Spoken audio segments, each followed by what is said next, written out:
Coba deh bayangin, gimana kalau asisten digital kamu itu bukan cuma suara dari speaker, tapi beneran sosok yang bisa hadir dan nemenin kamu kemana-mana.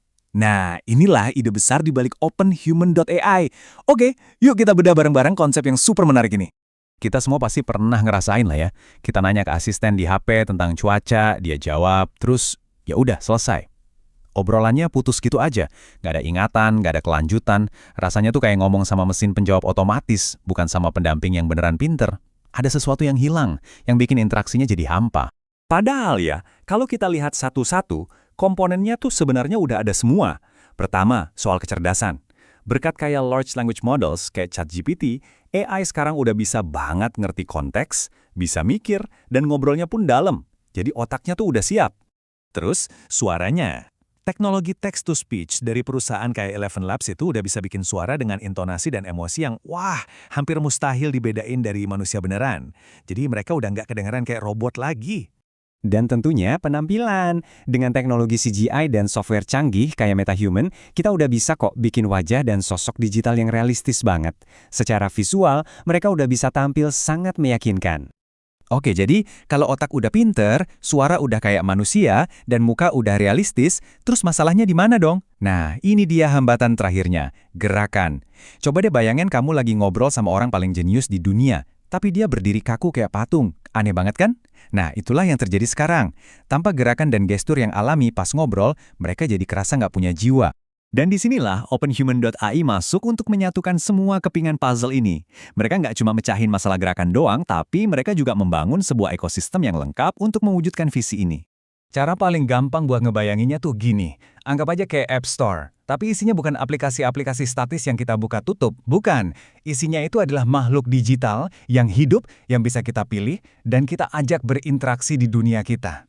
Modelnya simpel tapi brilian banget, jadi ada 3 peran utama. Pertama, para creator, ini para seniman 3D dan developer AI yang ngerancang penampilan sama kepribadian si manusia digital. Kedua, platform OpenHuman itu sendiri yang jadi pasar sekaligus penyedia teknologinya. Dan ketiga, ya kita semua, para pengguna yang bisa milih dan mengadopsi pendamping digital kita sendiri.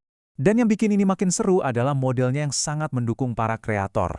Dengan bagi hasil 70/30 yang sangat nguntungin buat si pencipta. Mirip kayak di App Store, mereka jadi punya insentif gede banget buat bikin manusia digital yang paling berkualitas, unik, dan inovatif. Ini bisa memicu sebuah ekonomi kreatif yang benar-benar baru. Terus, gimana caranya semua keajaiban ini bisa terjadi? Nah, ada 2 inovasi teknologi kunci yang jadi jantung dari seluruh ekosistem OpenHuman. Pertama, namanya sintesis gerak AI. Ini bukan animasi yang udah direkam duluan ya, tapi AI-nya secara real-time menganalisis teks, nada suara, dan emosi, lalu langsung menghasilkan bahasa tubuh yang pas dalam waktu kurang dari 50 milidetik. Super cepat. Inilah yang bikin mereka benar-benar kerasa hidup. Kedua, dan ini yang paling revolusioner, adalah sinkronisasi konteks. Artinya, asisten kamu punya satu memori yang sama yang tersinkronisasi di semua gadget kamu dalam waktu kurang dari 100 milidetik. Oke, teknologinya kedengaran canggih, tapi artinya apa buat kehidupan kita sehari-hari? Yuk kita coba bayangin gimana rasanya kalau kita menghabiskan 1 hari penuh bareng pendamping digital ini. Bayangin ya, kamu mulai hari ngobrol sama iMei di cermin pinter kamu soal rencana sarapan.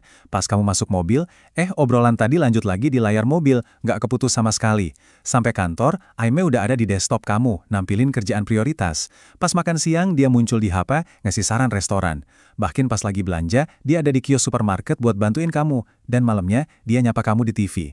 Ini bukan 7 asisten yang beda-beda ya, ini satu iMei yang sama, dengan ingatan yang sama, dimanapun kamu berada. Nah, jadi poin pentingnya adalah pengalaman yang benar-benar mulus dan nyambung terus. Satu asisten yang sama di berbagai perangkat, ingatannya tentang obrolan kita lanjut terus, bahkan dia punya mode privasi kalau kita lagi di tempat umum. Dan semua perpindahan antar gadget ini kejadiannya cepat banget. Inilah yang bikin teknologi ini beda dari semua yang pernah ada. Apa yang kita saksikan ini lebih dari sekedar asisten yang lebih canggih. Ini adalah sebuah pergeseran fundamental tentang cara kita berinteraksi dengan dunia digital. Kutipan ini benar-benar ngerangkum visi jangka panjangnya. Artinya, di masa depan, kita nggak akan lagi mikir, oke, gua mau buka aplikasi kalender, atau gua mau buka aplikasi pesan. Nggak gitu lagi, kita cuma akan panggil nama pendamping digital kita, misalnya iMei, dan minta dia melakukan apapun yang kita butuhin. Cara kita berinteraksi sama teknologi bakal berubah total. Dan kalau kita bandingin, posisi unik Open Human ini jadi jelas banget. Mereka itu seakan-akan ngambil otaknya AI yang pinter dari platform kayak Character.ai, terus digabungin sama visual 3D real-time yang canggih dari MetaHuman, lalu mereka nambahin 2 bumbu rahasia yang gak dipunyai siapapun. Marketplace terbuka untuk para kreator, dan yang paling penting, sinkronisasi konteks lintas perangkat. Mereka beneran nyatuin yang terbaik dari semua dunia. Jadi, pada akhirnya inilah OpenHuman.ai. Ini bukan sekedar chatbot atau aplikasi buat bikin avatar, ini adalah fondasi untuk sebuah ekonomi yang benar-benar baru, sebuah ekonomi terbuka yang dibangun di atas kreasi, kustomisasi, dan interaksi dengan manusia digital.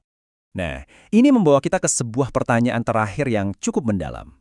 Kalau teknologi memungkinkan pendamping digital kita untuk selalu ada, ngertiin setiap konteks kita, dan ingat setiap obrolan kita, dia kan bukan lagi sekedar alat, dia mulai terasa seperti sebuah hubungan. Pertanyaannya adalah, hubungan seperti apa yang akan kita pilih untuk kita bangun?